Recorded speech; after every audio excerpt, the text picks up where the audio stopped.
So I know you've done a lot of work on like closing these gaps or at least reducing their size, not only like between racial categorizations, but between class categorizations or any other way you can think of people, just closing gaps between people who are on the bottom and people who are on the top. You know, what are some ideas you think that could be helpful in that regard? And maybe what's your critique of maybe some of the other ideas you've seen out there that maybe wouldn't be as helpful given the information that you've discovered and seen? So, when it comes to the racial wealth gap, over the years, I've kind of thought about four different possibilities.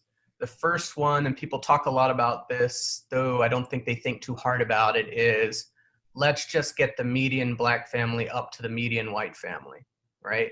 And that is actually not difficult to do because, like we said, there's very little wealth in the bottom and in the middle of society, right? The bottom half owns like 1 or 2% of the wealth. And of course, the Black population is only 13% of the population. So if you want to kind of top them off and get them to the median, I calculated it's about 0.5% of national wealth. Like you could pretty much do that by just getting some money from white billionaires together, and you could make it happen. Mm-hmm. But as you might expect, something that cheap doesn't really solve the big problem. In fact, it only solves about 3% of the problem if you're talking about the overall racial wealth gap. Mm-hmm. So that seems like a dead end, like a solution.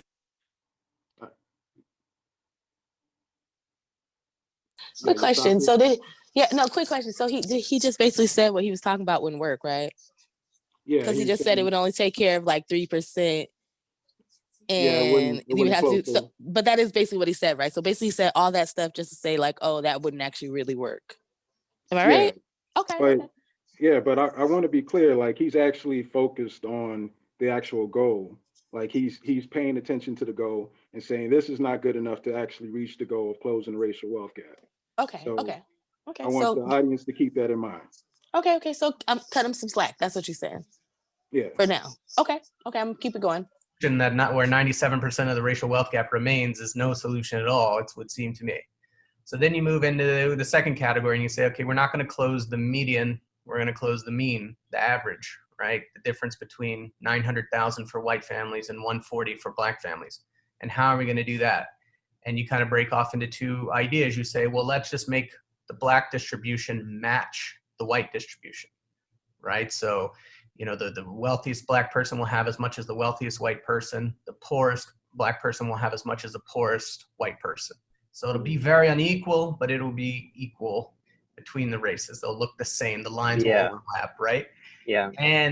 But when you kind of go down that path, you say, well, if we did that, then that would mean that we would give, again, 350 times more money to the wealthiest Black families than the poorest Black families. Mm-hmm. All right, so the problem here is that like he's trying to play this game where we got to make Oprah equivalent to fucking Jeff Bezos. We got to make the poorest Black person equivalent to the poorest white person. And the whole thing is like, well, he's saying this is how it would have worked out if we went through the natural process of capitalism. The problem is that we didn't go through that process. We weren't allowed to participate. So what we need to do at this point in time is make up for the fact that we weren't allowed to participate.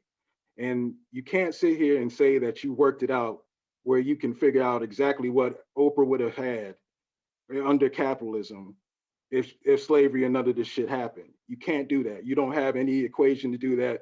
You're just talking out your ass. So what we need to do is probably, the next solution, but I'll let you guys, jump in. No, I'm just going to go a little bit further with what you said, where he's like, there's no guarantee.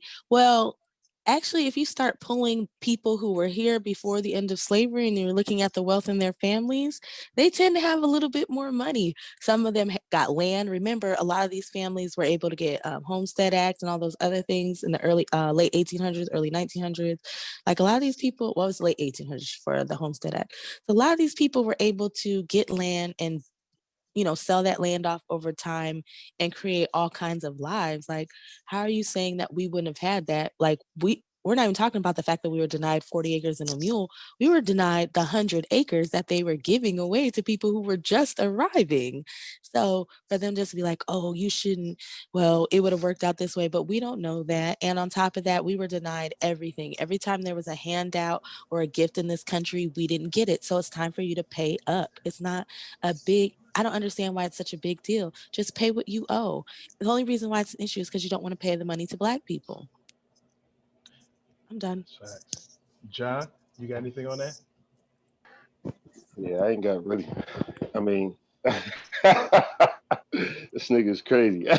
Yo, Matt Bruenig, man, stop taking them shrooms, Matt Bruenig, man. I know you take shrooms, man. Like, I know, I say a lot of y'all white niggas take shrooms. I like y'all hallucinate, y'all. Allegedly. Hey, man, listen. Hey, I ain't. Now, you know what? I ain't gonna get into that.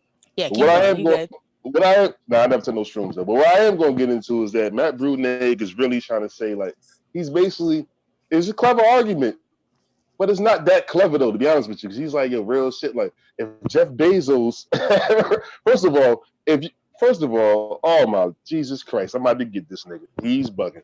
First of all, if our wealth proportion was the same as white people wealth proportion, man, do you understand? Be honest with you, like the top 5% of Black families in our fucking community got like 350. You feel me? Like, they're not even millionaires, son.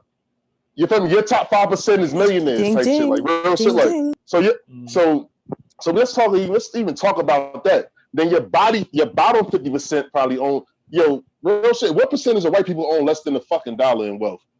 Show me that I don't think percentage. they have any. Do they have anybody that's on? I gotta look at that chart again. No. How many white people? Do they have anybody that falls under the line? If they do, it has to be like in the 1 percentile. Ours is like the bottom 3 or 4. Is it half your race? Oh no! Is it half your race? Of course not. No. But and the thing about it, and what he's going to eventually allude to, I don't want to get too far into that argument yet, though. What he's going to allude to is that this minority group of people shouldn't have more wealth than other groups of people in the country because that's wrong. Mm-hmm. Yeah. And we're talking, we up, and you know what? The thing about it is like, you're talking about closing the racial wealth gap. That's what we're talking about at the median age. We're talking about closing the racial wealth gap. Period. Like, so the fact that Oprah is worth what Jeff Bezos is worth now, and the poorest white person is worth what the poorest Black person is worth now. Now we get into equality. Now, then after that though, then the debt come. Then you feel like then real shit. Like then the other see that now we get into you right. Yeah, you absolutely yep. You feel me? The fact that, bro, we don't struggle. The fact that it's unequal at all times when the economy fluctuate, do good. It's inequality, but the amount of wealth level and the amount of money, the amount of income, the amount of power is always disproportionate to our group. This is what that will fix. Yeah, you right, Matt Bruenig. Oprah will have as much as Jeff Bezos, and that poor white trailer pass nigga will have as much as the Black woman in the projects now. Real shit. You know what I mean? Like real talk. Like, and the thing about it is that I'm talking about that's the poorest of your community though. You think about poor white trash, they got trailer park. Bro, poor Black people do not live like poor white people on average though. Based on the numbers you talking about. You seen the numbers. You did all these wealth reports with Black people. You know what the fucking numbers is. We talking about closing the wealth gap. We're not talking about who the wealth inequality is going. Yeah, see that? And that's when the other shit come in. But we not. But if you do all this other shit and don't close the wealth gap, then we're gonna be left behind. And that's the games you play. Don't worry, I got you. No, I got you, Mike Bruenig. I got you. I got you, man. I got you, Shaggy. I got you, Doggy. All right. Bud, did you have a response? You got the quintile question? Oh yeah. Well, what I was gonna say is like, it's just the lowest quintile that's like negative, but we're like 3 or 4 quintiles, like, different groups out of the 10 that are like below, basically in debt. But also, it's like, this whole scam is like he's just trying to poison this whole idea to turn us against capitalism, to like move us into like a general wealth redistribution thing. That's the whole point of this. Like this shit doesn't even make sense. The way what he's arguing is just a roundabout way to turn us against capitalism, to make us mad at capitalism, to like move us into like a general wealth redistribution thing.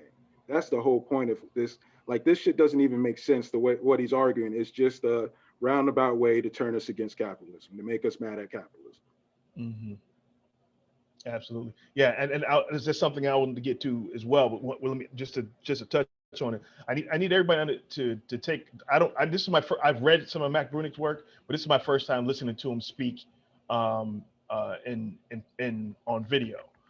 He look funny, right? Audio. But he look weird. They think he was a white dude like Bill Gates, but he look all shaggy. No, he look like a hippie now. You like, damn, he's dead. Yeah, well, I believe that alone right now. We'll get him at the end of the video because. All right, my bad. But I think one of the things that the audience should be aware of how bland he's speaking, how bland his speech is. He's very, very careful about not hitting. Perhaps in his mind, maybe either he's being dishonest, intentionally being dishonest, or he's intentionally avoiding what he considers to be landmines. Words like race, black, reparations, cash. He's being very careful not to step in those spaces, and I don't want to try to guess what his motivations are. Right, I have my own thoughts. I may or may not get into that, but I need the audience to be very aware of how he's broaching the subject and how he's framing this. All right, Sam. Also seems absurd, right? So then you go into a third possibility and you say, well, okay, why don't we just give out an equal amount to each Black family and we'll close the mean that way. And I've done the math on that. It's a little over 600,000. That's how much you'd have to give to each family to bring the 900,000 for whites and 140 to blacks to bring them together. Mm-hmm. But when you do that and you give every Black family, whatever it is, $620,000 or something like that, what ends up happening is the poorest Black family, literally the poorest Black family in the country, is wealthier than 68% of white families. Mm. So there are no Black families in the bottom 2/3 of society. And curiously, there also would be very few Black families at the very top of society because 600,000. Would that be such a bad thing? I'm going to keep playing it till Mud tells us to stop, but would that be such a bad thing? 1,000 is not going to get you up into the 1% or anything like that. And by the way, as a side note, the Latino wealth is very similar to Black wealth, right? Like it's almost identical. So this would also leave that group just completely out. All right. Mud says stop, fucking stop. All right, I don't even want to talk about the Latino point just yet. So we might want to back up and get to that, but the whole thing about this whole shit is like, okay, you taking off the mask and you're letting us know that you're white supremacists. Why the fuck does it matter if Black people have more money than 69% of white people? Who gives a fuck? After 400 years in building the country, yeah. After 400 years, and a lot of these white people are newer immigrants. It's not like a lot of these white. Remember, didn't Bernie Sanders people get here in the 30s? Yeah, one of my ladies, her daddy got here in the 60s. The 60s. Yeah, like here's the thing, like there shouldn't even be a comparison. Like we're talking about justice for mistreatment that it was done to one group, not done to all groups, just one group. So if we're talking about doing justice in that regard, then why the fuck would you bring white people into it unless you want us to be inferior to white people? Like you want us in inferior position. Or your intention is for us to clash. Too. Yep. I said I wasn't gonna talk about it. Goddamn it. Go ahead. Yeah, but like, yeah, I mean, this is the correct answer. Like, obviously, this is the answer that makes the most sense. But like, he like what he's doing is poisoning all of these ideas. First, he threw out the bad ideas because he knew, we would be on his side with poisoning those ideas. But this idea, what he's trying to do is like you said, pit us against, the white people, and also. Like it is this thing where like white people just have it in their minds that we should not be better than the poorest white person. Like we should, like our general level should be subservient, and that's bottom. how they've always felt. Leave us at the bottom. Yeah, absolutely. And that's why I always say when somebody comes with policy for Black people, will we still be at the bottom at the end? You know what I mean? And then of course they come out, well, what about somebody else is going to be at the bottom? Why are you making that my problem? We're the oppressed, not the oppressor. You know what I mean? Yeah. I'm sorry, John, you were up next. I'm sorry, Mud. Will you finish first? Will you finish? Hey, go ahead. John? We do this reparations the way it's supposed to be done. That means that 20% of the lowest black families is going to be more wealthy than the. I'm like, you talking about how it is now, or so you talking about how it is now, and not only that, like, don't you think? Real talk. Listen, man, this been the position of Asians in this country since like the motherfucking late 1970s, and nobody got no fucking smoke for them. Nobody says you playing into capitalism. Nobody says you not with it. You ain't for the people. Nobody say nothing to these motherfuckers. But the group that's here and real talk and what who built the country MG was, and built the country, been through all the fucking pain and struggle, had to deal with all this shit that helped ongoing come here. Real talk. You mad for at least real shit a few decades. Real shit, we gonna be wealthy. And he said, he's like, we could do that, and they won't be as wealthy as the wealthiest family. So basically, you're saying that the majority of our family is going to be upper middle class and middle class. We're gonna have a stable community now, and white people won't have that. And if I'm like, so no, they'll still have that. They'll still have the stable communities that they have. They would see that, but he's making an argument saying that if we stabilize black people, the poor whites, you feel me, at median, feel me, like real shit, we'll be above them. Yep, we should too. But now, for at least at least a few decades, y'all gotta eat the pain. We haven't ate the pain since we got here. You can't eat the pain for at least a century. And you know, like Sam said, we so good that we so good at people. We get the bread, we'll still be like, all right, and that shit probably lasts 50 years. You know what I mean? Like quote unquote wealthy. But at the end of the day, you still have white. But you not bringing in a lot of shit. He's doing a lot of games with the numbers and shit. And all I'm saying, he's an economist. He did his work. He did his homework. And I respect him as an economist, nigga. I don't real talk like I talk to real economists, people that really do the studies in this shit. At the end of the day, my ancestors, the common sense of my ancestors, telling me like, yo, bro, you gonna be mad that the most poorest group in this country, that been the poorest group in this country since the country was founded, will be wealthier. But their poorest will be wealthier than their poorest for a few years. You feel me? Like real shit, for a few decades or 100. Feel me? Like after all the shit that's owed to us. And you thinking that shit don't make this. You think no, he bugging. And real shit, like he's doing some real slippery slipping and sliding. Man, like real talk, man. That's why they're both very careful with the language. Right? Yeah, you're absolutely right. You're absolutely right. I'll let you go, MG. My bad. Yeah. Well, let me let Sam go first, and then yeah, because you switched the order, sir.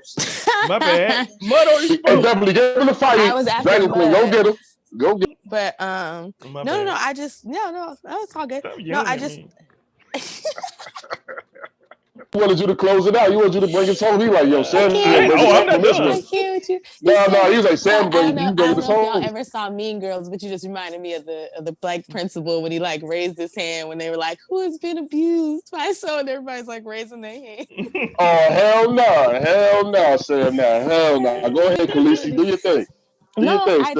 I just find it so funny, like how you guys said, where he's like, well, black people would just be in the middle, would end up having more money than the bottom line. Well, let's talk about contribution, right? So everybody likes to talk about how white people were, how white people had to work in the North. And now, mind you, I know American history. I know that y'all got, you guys had, poverty wages, they worked y'all lots of hours for little money. But at the end of the day, you got paid. And guess how you got... And guess how you got paid? You got paid because that cotton that you were turning into textiles in the North, we picked that. So if we didn't pick that cotton, you didn't have no job. So we have always been a jobs program for white people. Even now, when you look at these prisons in the middle of these small towns, ain't no black people in the town but the ones in the prison. Black prison full of black people, nothing but white guards, all white town. So again, we are a jobs program for people. So basically, when you take out our, like Yvette says, with the eating the failure, right? When you take out us eating the failure, then all of a sudden everybody's looking around like, well, what are we gonna do? What about us? And why is it such a problem for us to have what we should have had? Like, we built this country, and I don't understand if y'all understand this or not. And maybe because we needed Baldwin, but like Baldwin said, I built the railroads. He said, I picked the cotton. I took the cotton to market. Baldwin. Let me put it this way, that from a very literal point of view, the harbors and the ports and the railroads of the country, the economy, especially of the southern states, could not conceivably be what it has become if they had not had, and do not still have indeed, and for so long, so many generations, cheap labor. I am stating very seriously, and this is not an overstatement, that I picked the cotton, and I carried it to market, and I built the railroads under someone else's whip for nothing. For nothing. The Southern oligarchy, which has until today so much power in Washington, and therefore some power in the world, was created by my labor and my sweat, and the violation of my women and the murder of my children. This, in the land of the free and the home of the brave. And no one can challenge that statement. It is a matter of historical record. Like, you know what I mean? Like, we built this country, and you guys do not respect our contribution. But without us, y'all, most of y'all who just got here in the past 20, 30 years wouldn't even have wanted to come here because this place was a cesspool. Like, we built this country up. Without us, there was no real capital to go forward. And let's just keep it a buck, because if everybody could have did what they would say that they could have just did, they would have did in their own country. Y'all all had to come here. And I'm talking about your ancestors too. I'm not talking about people in the past 30 years specifically. I'm talking about all of y'all, going all the way back to when y'all came here, when y'all brought people here on ships, when you enslaved the native population, when you did all of that. That's what I'm talking about. Like, you have always needed us to make stuff better for you, because if you could have did it at home, you wouldn't have had to come over here to do it. So you need to start respecting our contribution. That's it. That's it. And that's all. So when you be like, oh, well, then yes, because we deserve it. We built the country. Like, literally, we built this thing. And you guys have had too many years to feel like it was all done just out of a miracle. Like, I see people be like, oh, slavery was barely slavery was the biggest market economy going at that time. Not just on this continent, but in Europe as well. Like, if we really want to get froggy, we need to start talking about suing England and a few other places for our damn money. So, absolutely. France, like, Spain too. Yep, absolutely. Yeah, so that's the thing. Like, everybody wants to sit here and play games, but we were the hottest thing smoking. If you take out our free years of contribution, and then even after that, all this land that you stole from us, all these people that you burned out of their homes, all these people that you lynched and took their property, a lot of that stuff is still in your families now. Some of y'all need to start doing some research, especially, it's not even, I was going to say, especially for those of you who live in the South, but I read Sundown Towns and I read Buried in Bitter Waters. Y'all was burning down people and running us out of towns all over the country.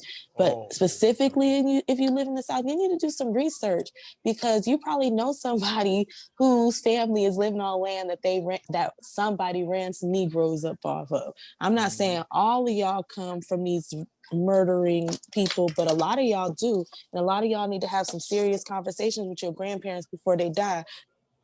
That's it. Yeah, absolutely. Thank you, Sam. And I think what people don't seem to understand is the the land of opportunity that their families came to, or their ancestors came to. Our labor and an intellectual toil put the opportunity in the land of opportunity. We're the ones that laid the foundation for them to come on and walk right on over us into this country. All right, so come into this country and build a legacy and build wealth and build a future for their children, while it was being denied to us at the very same time. And it's been continuous for the last 400 plus years. We've had a few moments when things got better, specifically the Nader period, as Sam likes to talk about, during the Reconstruction, also during the civil rights, when we started getting legislation through the civil rights movement in the 60s. But that's pretty much it, folks. That's pretty much it. Nearly within a year, affirmative action was sunk because they added white women to it. Not that women don't need, well, women were added to affirmative action, right? Not that women aren't held down, but white women are in white families So that money, Mhm. those resources that they get goes right back into the white community, right? Mhm. Right. And now, and you see, and for, as far as black women are concerned, you see it now how the Democratic Party is trying to divide black men and black women. Right. So all these structures over and over again, or we're being hit over and over again while building opportunity, building wealth, and building and building a futures for everybody but us. And that's a problem. And anybody that says it's not a problem is clearly anti-black racist. It's clearly that. Mhm. And this is what's going on in this video is that they're clearly, as Mud said, they're just simply unmasking themselves. They're, as I was saying earlier, they're being very careful with the language to try to avoid sounding like that, which is why we're here to translate it for you. And again, if they have a problem with our translations, they know where to find me, right? So, know where to find all of us. I'm sorry, I'm not trying to take Yeah, I everybody. want Sagar to see me first, though. Mhm. Yeah, yeah. Well, hey, we can go down the line. Let's get it. All right. So, anybody else got anything before we move on?